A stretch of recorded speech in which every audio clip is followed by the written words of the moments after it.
मैं इंशाल्लाह कल से हाजिर हो जाऊंगा। उसने मेरा सवाल नजरअंदाज करके जाने की इजाजत चाही। मैं उसकी बात से उलझ कर रह गया। वो सलाम करके चला गया। कुछ देर में उसके रवैये के बारे में सोचता रहा, फिर सर झटक कर घर जाने की तैयारी करने लगा। शाम को हस्बे वादा हम इमरान के घर गए और रात देर तक वहीं रहे।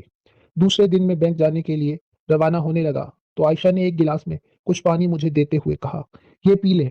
मिसिस खान, आपके हुस्न का जादू ही काफी है, और किसी किस्म के जादू करने की जरूरत नहीं। मैंने उसके हाथ से गिलास लेकर पानी का घूंट हलक में उतारते हुए हंसकर कहा, जादू करती होगी वो आपकी कुछ लगती। मैं तो आपकी हिफाजत की खातिर पानी पर कुरान पाक पढ़कर दम करती हूँ। उसने कुछ लगती पर खासा जोर देकर कहा, आज वो बड़े अच्छे मूड में थी। बैंक पहुंचकर मैं अपने काम में मसरूफ हो गया। इमरान बैंक के किसी काम से बाहर गया हुआ था। मैं लाशऊरी तौर पर राधा का मुंतजिर रहा। रात मैंने तहिया कर लिया था कि राधा की हौसला अफजाई न करूंगा, लेकिन सुबह होते ही मैं सब कुछ भूल गया। दोपहर तक राधा की आवाज न सुनाई दी तो मैं बेचैन हो गया। मैं शिद्दत से उसका मुंतजिर था। खुद अपनी हालत मेरी समझ से बाहर थी। दोपहर के करीब मैंने बेकरार होकर उसे पुकारा, बकौल उसके जब उसे याद करूंगा वो आ जाएगी। सुबह से अब तक मैं कई बार उसे याद कर चुका था। बिल आखिर उसे आवाज दी, लेकिन कमरे में सकूत छाया रहा। राधा, तुम कहाँ हो? मैंने दोबारा नीची आवाज में उसे पुकारा। तीसरी बार मैंने इस बात का ख्याल रखते हुए कि मेरी आवाज बाहर न जाए, जरा बुलंद आवाज से पुकारा। इस बार भी उसकी तरफ से कोई जवाब ना आया। अब मैं वाकई परेशान हो गया। राधा क्यों नहीं आई? उसने कहा था मैं जब भी अपने दिल में उसका ख्याल लाऊंगा वो चली आएगी, लेकिन अब तो मैंने उसे कई बार पुकारा था, फिर भी वो न जाने कहाँ थी। मेरे दिल में तरह तरह के वसवसे आ रहे थे। इसी अधेड़ बन में शाम हो गई। मैं घर की तरफ रवाना हो गया। मोहन, गाड़ी में राधा की आवाज गूंजी। मेरा दिल जोर जोर से धड़कने लगा, लेकिन मैंने उसे कोई जवाब न दिया। प्रेम, क्या अपनी दासी से नाराज हो? उसकी चाहत से भरपूर आवाज दोबारा आई। सारा दिन मैं तुम्हारा इंतजार करता रहा। तुम्हें कई बार मैंने आवाज भी दी। तुमने तो कहा था कि मैं जब भी अपने दिल में तुम्हारा ख्याल लाऊंगा तुम आ जाओगी। मेरे लहजे की खफगी को उसने फौरन महसूस कर लिया। मैं मजबूर थी प्रीतम, वो माजत खाना लहजे में बोली। क्या मजबूरी थी? मैं हैरान रह गया। मेरे आने की राह बंद कर दी गई थी। कुछ देर बाद उसकी आवाज आई। मैं समझा नहीं। मैंने हैरत से कहा, किसने तुम्हारा रास्ता बंद कर दिया था?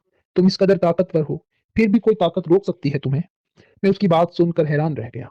तुम्हारे दफ्तर में काम करने वाले एक मनुष्य ने मेरी राह पर पहरे बिठा दिए थे, उसने कुछ झिझकते हुए बताया। किसने?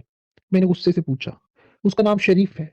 वो मूर्ख नहीं जानता वो किस शक्ति के आड़े आ रहा है।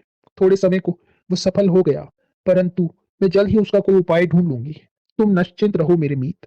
संसार की कोई शक्ति राधा से उसका प्रेमी नहीं छीन सकती। उसके लहजे में चट्टानों जैसी सख्ती थी। मुझे शरीफ का वो रवैया याद आया जब वो मेरे केबिन में दाखिल हुआ था तो उसकी हालत गैर हो गई थी। अच्छा, तो ये बात है। लेकिन तुमने कालिदास जैसे शैतानी तख्तों के मालिक को 1 मिनट में जेर कर लिया था। मैंने ताज्जुब से पूछा, मोहन, तुम किस कारण बेकल हो रहे हो? मैं इसका कोई उपाय ढूंढ लूंगी। उसने मेरी बात का जवाब देने के बजाय मुझे तसल्ली दी। तुमने मेरे सवाल का जवाब नहीं दिया। क्या शरीफ कालिदास से ज्यादा ताकतवर है? ये बात नहीं मोहन। शक्तियां उस समय तक एक दूसरे से युद्ध नहीं करती जब तक उन्हें उनके बड़ों से आगे ना मिल जाए। तुम इन बातों को नहीं समझ सकोगे। प्रेम, चिंता ना करो, मैं रात को तुमसे मिलने अवश्य आऊंगी। उसके बाद खामोशी छा गई। मैं उसकी अजीब और गरीब मंतक को बिल्कुल ना समझ सका था। घर पहुंचकर मैं सब कुछ भूल गया। जो भी आयशा के सामने मैं मोहतात हो गया था। रात देर तक जाग कर मैं उसका इंतजार करता रहा, लेकिन वो ना आई। बिल आखिर में सो गया। दूसरे दिन भी यही हुआ। मैं सारा दिन मुंतजिर रहा, लेकिन वो ना आई। जब मैं घर जाने के लिए रवाना हुआ तो रास्ते में उससे चंद बातें हुई। मेरे पूछने पर वो रात को ना आने की कोई खास वजह बयान न कर सकी। मैं उसकी बातों से काफी उलझ गया था। कुछ दिन इसी तरह होता रहा। एक दिन जब राधा और मैं गाड़ी में महवे गुफ्तगू थे, राधा ने कहा, मोहन, मेरी एक विनती है। क्या? मैंने पूछा। तुम इस मंच को कहीं और भेज दो। किस आदमी की बात कर रही हो? मैंने कुछ ना समझते हुए पूछा। जिसका नाम शरीफ है, उसने नफरत से कहा। क्यों? जानते बूझते मैंने पूछा।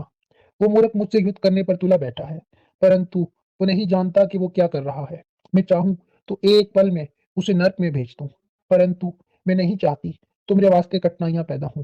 वो जूझ बूझ होकर बोली। लेकिन राधा, उसका तबादला करना मेरे इख्तियार में नहीं है।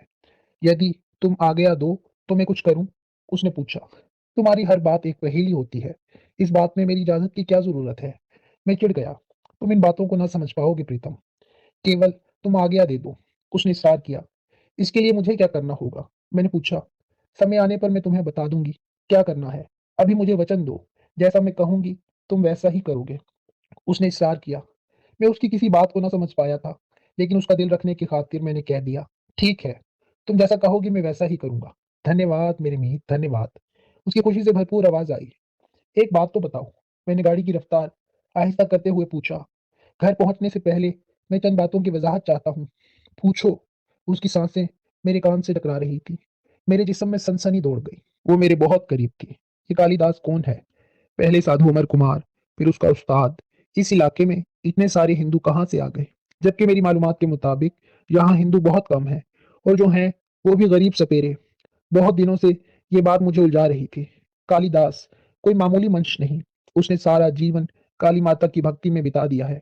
इसी कारण काली माता ने उसे कुछ शक्तियां दान कर रखी हैं। वो दुष्ट एक पल में हजारों कोस का फासला तय कर लेता है। लाखों बैर उसकी आज्ञा का पालन करने के कारण इंतजार में रहते हैं। परंतु आज तुम्हें कालिदास कहाँ से याद आ गया? उसने तफसील बताकर पूछा। कुछ दिन कबल वो एक कीमती गाड़ी में जा रहा था। ट्रैफिक सिग्नल पर हमारी गाड़ियां रुकी तो वो मेरी तरफ बड़े मायने खेज अंदाज से देख रहा था। मैंने उसे बताया, प्रेम, तुम्हें किस बात की चिंता है? मेरे होते हुए कालिदास तो क्या, सारे संसार के पंडित पुजारी मिलकर भी तुम्हें कष्ट नहीं दे सकते। उसने हस्बे मामूल मुझे तसल्ली दी। परेशानी की बात नहीं, मैं तो यूं ही पूछ रहा था। मेरी समझ में नहीं आता। एक तरफ तो तुम ये बात कहती हो, दूसरी तरफ तुम शरीफ की वजह से परेशान हो। ये मामला मेरी समझ से तो बालातर है। मैं बुरी तरह उलझ गया था। मोहन, इस समय मैं शायद तुम्हें समझा ना पाऊं। केवल तुम इतना जान लो, कुछ शक्तियां ऐसी होती हैं जिनसे युद्ध करने से पहले कुछ प्रबंध करना पड़ता है। थोड़े ही समय में इसका उपाय भी हो जाएगा। तुम कहती हो तो मान लेता हूँ, पर मुझे इस बात की वाकई समझ नहीं आई। मैंने बात खत्म की। तुम्हारा घर आ गया है। प्रीतम रात को तुम्हारे दर्शन करने अवश्य आऊंगी। उसके बाद खामोशी छा गई। घर पहुंचा तो आयशा ने हंसबे मामूल मुस्कुराते हुए मेरा इस्तकबाल किया, लेकिन आज उसकी मुस्कुराहट बड़ी उदास सी थी। आंखें सुर्ख थी, जैसे वो रोती रही हो। मैं परेशान हो गया। क्या बात है आयशा? तुम कुछ परेशान सी हो। आप फ्रेश हो जाएं, मैं खाना लगाती हूँ। उसने ब्रीफ केस मेरे हाथ से ले लिया। बच्चों की मौजूदगी में वो शायद बताना न चाहती थी। मैंने भी ज्यादा इसरार न किया। कुछ देर बच्चों के साथ खेलता रहा। खाना खाने और बच्चों के सोने के बाद वो मेरे पास आ गई। उसामा, आज मामा का फोन आया था। इतना कहकर वो खामोश हो गई।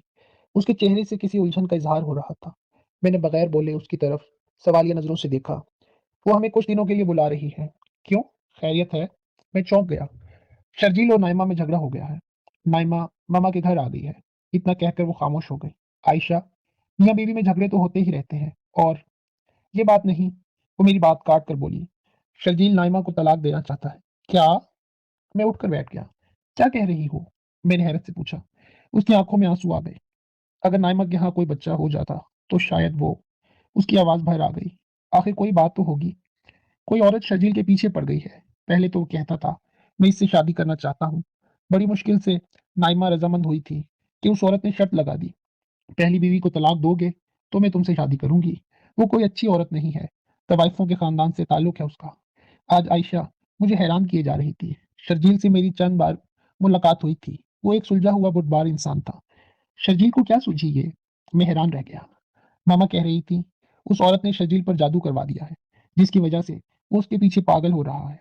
ये तो वाकई परेशानी की बात है। क्या शर्जील को मालूम है वो पेशेवर औरत है? उसने खुद नाइमा को बताया था। दरअसल ये औरत किसी केस के सिलसिले में शर्जील से मिलने आती थी। शर्जील ने उसकी मदद की। उन्हीं मुलाकातों में न जाने उसने ऐसा क्या कर दिया कि शर्जील उसके पीछे दीवाना हो गया। आयशा ने तफसील बताई। मामा चाहती हैं हम कुछ दिनों के लिए आ जाएं। एक तो नाइमा को कुछ तसल्ली हो जाएगी, दूसरे शर्जील को समझाएं कि वो इस हमाकत से बाज रहे। मैं चाहती थी आप शर्जील को समझाएं। वो आपकी बड़ी इज्जत करता है, आपकी बात नहीं टालेगा। ऐसे मामलात में इंसान की अकल काम करना छोड़ देती है। वो किसी की बात नहीं मानता। बहरहाल मैं फोन पर उससे बात करूंगा। अगर मुझे कोई मस्बत जवाब मिला तो चले चलेंगे। मैंने उसकी तसल्ली की खातिर कहा। अच्छा। वो बहुत मायूस थी। उसके चेहरे पर उदासी मुझसे देखी ना जा रही थी। मेरी जान, तुम फिक्र ना करो। इंशाल्लाह सब ठीक हो जाएगा। मैंने उसे अपने साथ निपटा लिया। पता नहीं शर्जील को क्या हो गया है। वो तो नाइमा पर जान छिड़कता था। आयशा ने रोते हुए बताया, ये औरत का चक्कर ही बुरा होता है। इसमें बड़े बड़े फिसल जाते हैं। बहरहाल तुम फिक्र ना करो। जो कुछ हमसे हो सका जरूर करेंगे। मेरी तसल्ली से वो कुछ मुतमईन होकर सो गई। थोड़ी देर बाद मुझे भी नींद आ गई। न जाने रात का कौन-सा पहर था, मेरी आँख खुल गई।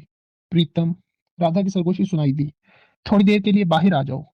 दरवाजे से बाहर। उसने अजीब बात कही। दरवाजे से बाहर क्यों? लॉन में क्यों नहीं? मैंने एक नज़र आयशा की तरफ देखकर दबी आवाज में पूछा। बाहर आओ फिर बताती हूँ। उसकी आवाज में बेचैनी थी। अच्छा आ रहा हूँ। मैंने सिगरेट का पैकेट दरवाजे से निकाला और दबे पाँव ख्वाबगह से निकल आया। बाहर निकलने से पहले मैंने ओवरकोट पहन लिया। यूं ही मैं लॉन में आया, सर्दी की लहर ने मुझे कपकपाने पर मजबूर कर दिया।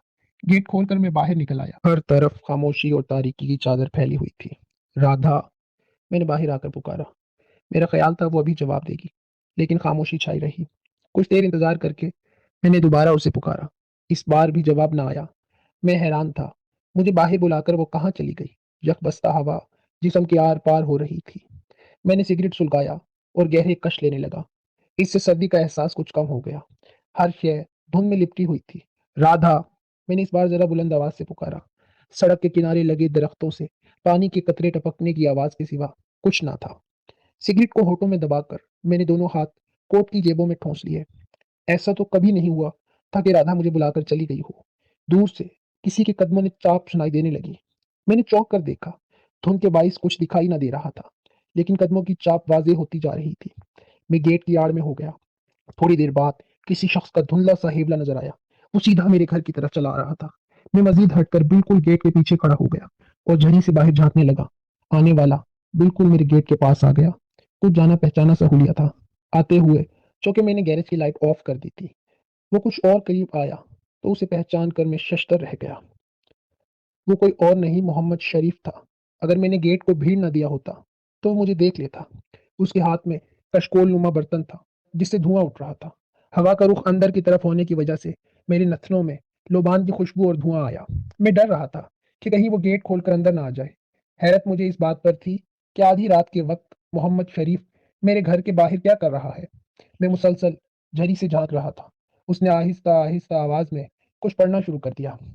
अल्फाज तो समझ ना आ रहे थे, लेकिन महसूस हो रहा था जैसे वो कुरानी आयात का विर्द कर रहा है।